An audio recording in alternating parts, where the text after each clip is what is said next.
Hey everyone, Matt here on another edition of Ask Ron. Ron, how you doing today? I'm great, man. I'm on the last day of our 3-day Great American Real Estate Summit. And we've been talking for 3 days straight. Now here I am. By the way, this is one of our walls here with you on it. If not now, in the future. People send us these testimonials with their pictures and so forth, and we put them on the wall. We got them all over this building, and we got a stack. Just a Probably few. 2 feet deep that we haven't even put on the wall yet. So make sure you get yours in here. When you get a check, I want to know about it. That's I don't right. care how long ago you started. If you've been a while, tell me what it's been like while you've been in. And then if it's your first check or second check, get me a picture of the check and your mug on it. All right, Ron, our first question today is from Tony and Angie Stewart, who are up in Ohio. Okay? They say, Ron, which of your books should we read and in what order? I don't know that it matters. I'd probably start with the how to be a quick-turn real estate entrepreneur in any economy, because that's a really step-by-step seminar in the book. And then you might want to go to The Less I Do, The More I Make, which is all about setting up your system and delegating. And then Lessons Learned, that's just kind of a fun read. You can make it last, but it really doesn't matter. All right. I actually have one more question. Tony and Angie say, would it be possible to have the actual format of the property information sheet incorporated into Dreams? That way, when our VA creates one, it could be part of the intake screen rather than an attachment. I don't know. You're going to have to put that in writing and get it to the office, and that's out of my realm. And by that thing has to be programmed outside of here, and it'll take me time if we do it. But I got to first understand what it is exactly that you want, and I'll turn it over to Pam. She knows what it is you want, and let her take it from there. And All right. Thank you for that question. Yeah. Send us that information and those details. Anything that'll make your life easier, let us know. If we can, we will fix it. All right. Moving on to the next question, we have Robert from Oregon. Hey, Robert. Robert says, do you think long-distance real estate investing is a good idea? I am confused as I get both good and bad answers from people who are in the business. Okay. The answer is it's either good or bad.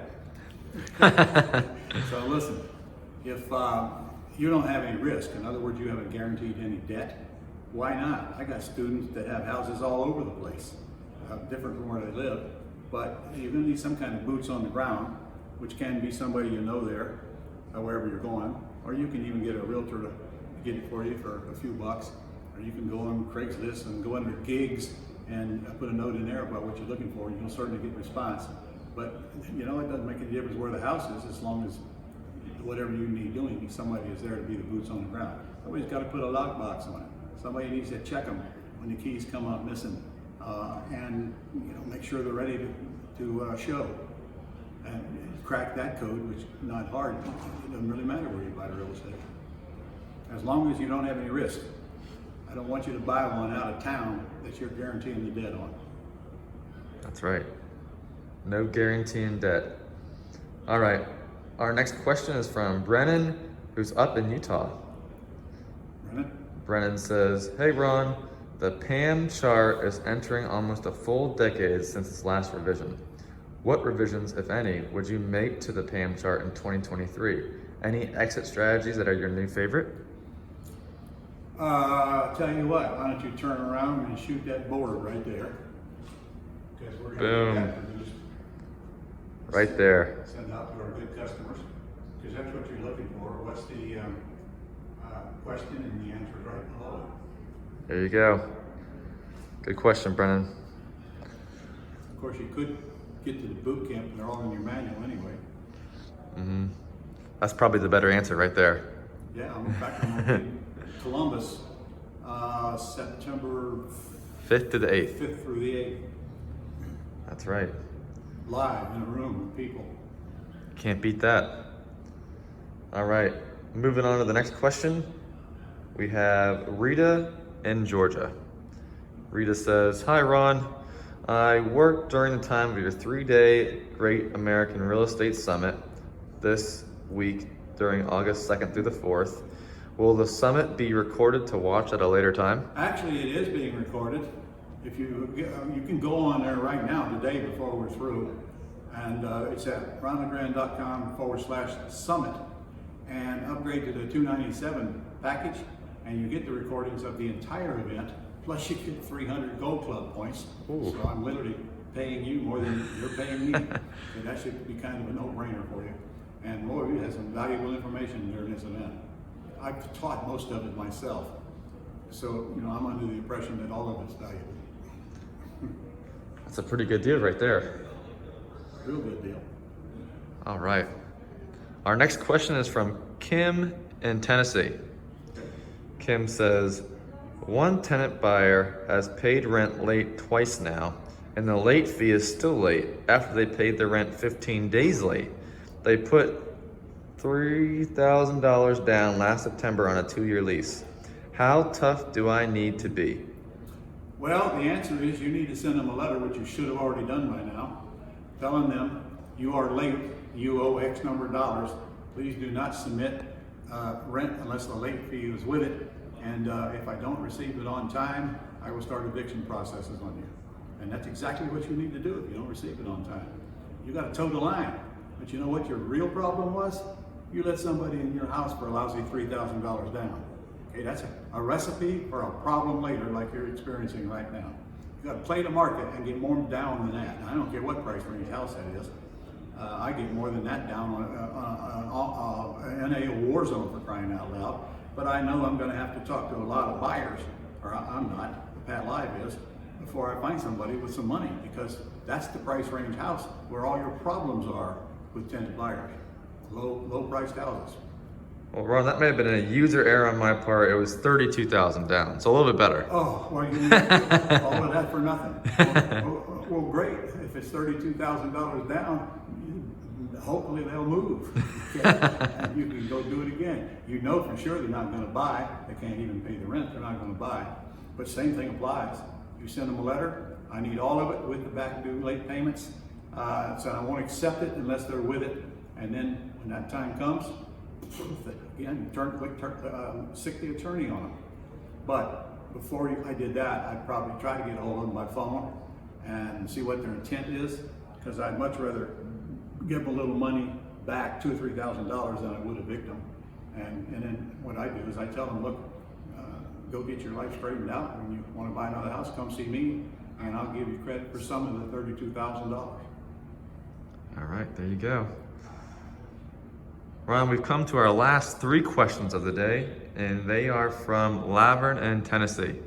Okay. Her first question is, if I use a realtor to be my boots on the ground, am I supposed to have a contract with them? If so, what all do they need to do for me? No, you just ask them, I just want you to go do a few things, check my house out. Your realtor's not going to go to the house to meet the people. We don't do that. We put a lockbox on it, and after screening them to find out how much they got down, how much they can pay per month, then we give them the lockbox code if they pass the sniff test. You're not going to have very many people going through the house before one of them wants it. You know how much they got before they even go look. So I say use a realtor. Anybody. You can use anybody that you know, because none of the tasks that you're going to ask them to do require any license or anybody who knows anything about real estate. So they're not going to go to the house and meet people. They're going to do their business by phone and email. All right. Our next question is, hi Ron, is there ever a time where we don't have to pay all the closing costs? And if so, when is it? Absolutely. If I'm buying a house for cash, I'm going to put almost all the closing costs on the seller. They're the ones getting the money. If I'm giving somebody a $10,000 down payment or more, they're going to pay some of the closing costs. I only pay all the closing costs when the seller gets little or no money. All right. And Ron, our final question of the day is, when it comes to options, who pays the closing costs? In your example, it does not say. Also, is there anything else that you'd like to share about using an option? Yeah, come to the boot camp. Okay. Look, you get an option agreement signed with the seller. You have no cost, because when you put a buyer in there, they're going to pay some of the closing costs. The seller's going to pay the rest of the closing costs, you don't have any closing costs in the middle. So the closing costs you put on there that the seller's gonna pay are the same closing cost your buyer's gonna pay, because your seller is gonna deed it directly to your buyer, and you're gonna show your money as an option fee or a consulting fee or whatever, and certainly not a commission type fee. And a closing agent is going to take that out and cut you a check for it. So you don't have any closing costs on an option. You don't have any closing costs on a lease option. Perfect. Except when you put a lease option to a buyer in there, you got to pay the attorney's fee. Mine's $650, but I make the buyer bring that in. So no closing costs.